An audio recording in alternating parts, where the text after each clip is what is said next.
A Antártica é daqueles lugares que todos deveriam visitar antes de morrer, certo? A resposta pode ser não, pelo menos para uma parcela de cientistas que explora o continente branco com o objetivo exclusivo de fazer ciência. As temperaturas extremas e a vida selvagem peculiar têm movimentado muito a indústria do turismo. O número de visitantes só cresce. Para você ter uma ideia, no ano de 2016-17, durante o verão, cerca de 44 mil turistas visitaram a Antártica. Pelo menos 35 operadoras de turismo de 10 países diferentes já exploram o continente. Por outro lado, cientistas de dezenas de países passam meses nas estações de pesquisa, enfrentando temperaturas extremas e condições adversas de trabalho. Tudo pela ciência.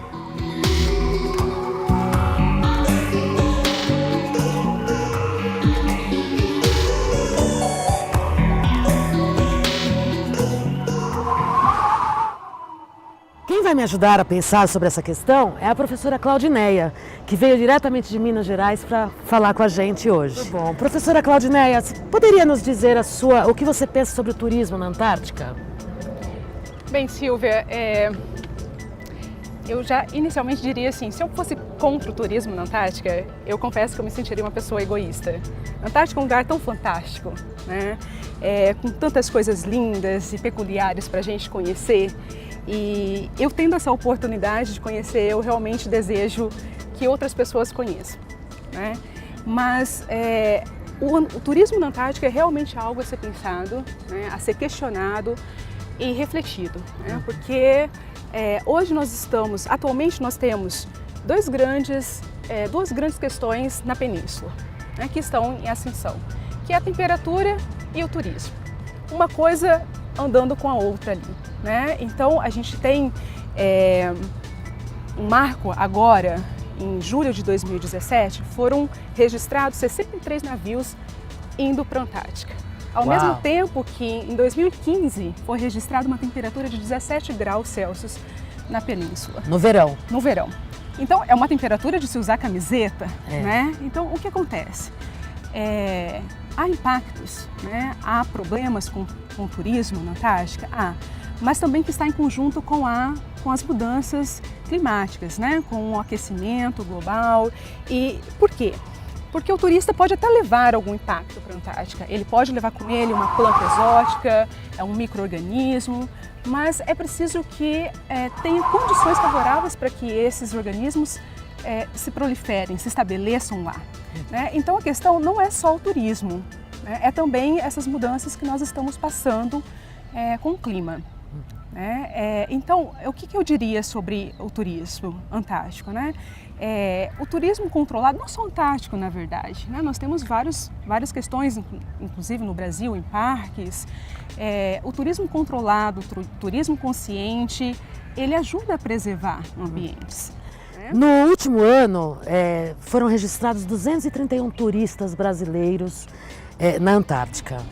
Você acha que as empresas que levam esses turistas para lá estão preparadas para educar esses turistas? Quer dizer, que tipo de trabalho você tem conhecimento que essas empresas fazem para este controle do turismo? Sim, bom, o turismo ele é oficialmente legalizado pelo Tratado Antártico, né? E também pela Associação Internacional de Operadores de Turismo Antártico. Existem diretrizes que estabelecem comportamentos, né? Por exemplo, tem uma medida que é chamada Medida 15, que ela estabelece que para cada 20 turistas deve ter um guia turístico, né? Isso ajuda muito a controlar, a minimizar esses impactos, né? Essa mesma medida, ela diz que ela estabelece que não deve haver ao mesmo tempo mais do que uma embarcação num determinado local. Não mais do que 100 pessoas devem desembarcar numa determinada área, né? Então essas medidas, elas auxiliam muito para que minimizem ou para que não aconteçam esses impactos. Na verdade, nos últimos 40 anos não foi registrado nenhum tipo de impacto realmente discrepante causado pelo turista na Antártica. Agora, existe alguma regra que o turista tem que seguir quando ele visita a Antártica? A respeito, por exemplo, de do lixo, enfim, como é que ele pode evitar a contaminação? É possível evitar a contaminação? Existe, o tratado, por exemplo, ele diz que o turista não pode chegar tão próximo da vida selvagem, né? Ele determina a quantidade de metros que o turista pode chegar até o mais próximo possível da vida selvagem.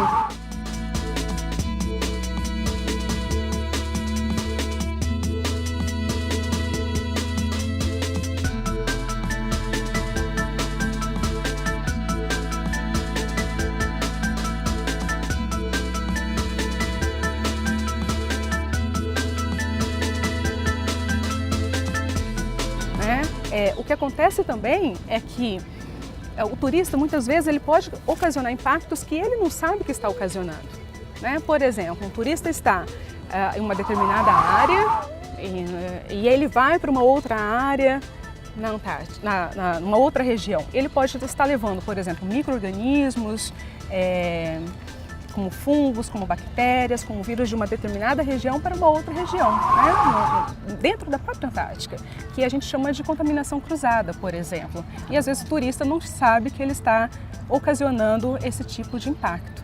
Entendi. Então não se aproxime dos animais. Não se aproxime dos animais, né? Limpe seus sapatos. Limpe seus sapatos, antes exatamente. De desembarcar. Exatamente. E é por isso também que o turista tem que limpar o sapato quando ele volta do desembarque. Também nós podemos trazer de uma pinguineira para outra, por exemplo. Exatamente. Então, exatamente.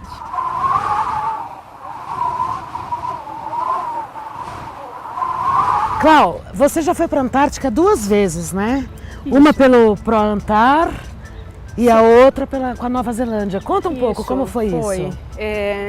Bom, eu tive essas oportunidades durante meu doutorado, né? Minha tese de doutorado foi feita na Antártica. E tive essa oportunidade de ir tanto com o ProAntar como com a Nova Zelândia. E foram oportunidades assim fantásticas, porque eu pude presenciar diferentes regiões da Antártica, né? Quando eu fui com o Programa Antártico Brasileiro, eu conheci a região peninsular.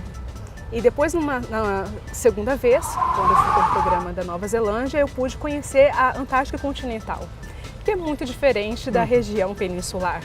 A Antártica Continental, ela realmente é praticamente um deserto de gelo, né? Não se tem, a gente não vê pinguins, forcas, né? Escuas e musgos que a gente vê na região peninsular, né? Então, são experiências diferentes, né?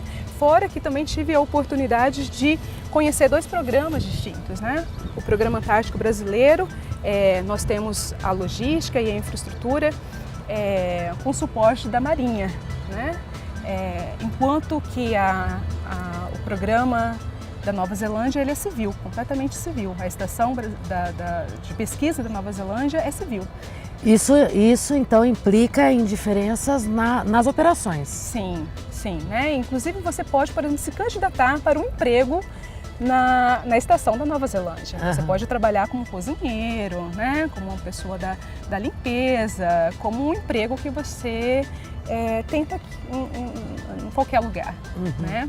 E na brasileira não pode? Não, porque na brasileira toda a infraestrutura tem suporte da Marinha, né? São militares que fazem. E qual a principal diferença, assim, que você sentiu nas operações? Nas 2 vezes, tanto no programa com o ProAntar, tanto a ida com o ProAntar quanto com a Nova Zelândia, eu fiquei acampada, né? Nós ficamos em acampamento porque o nosso trabalho é de campo, né? Mas o que eu tenho assim para dizer, Nova Zelândia em si, eu sou muito suspeita a falar, né? Porque eu gosto muito pude viver lá um ano.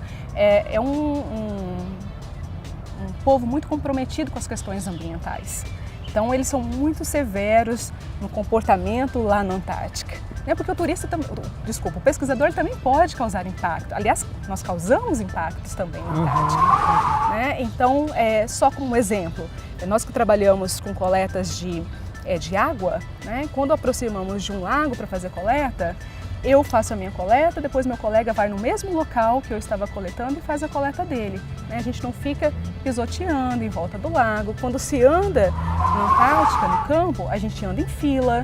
Né? Então, essas foram coisas que me surpreenderam e que eu trouxe de lição. Né? São pessoas muito comprometidas com a questão ambiental. Isso me chamou bastante a atenção. Então é uma lição pra gente. É uma lição pra gente, exatamente. Muito bom, muito bom.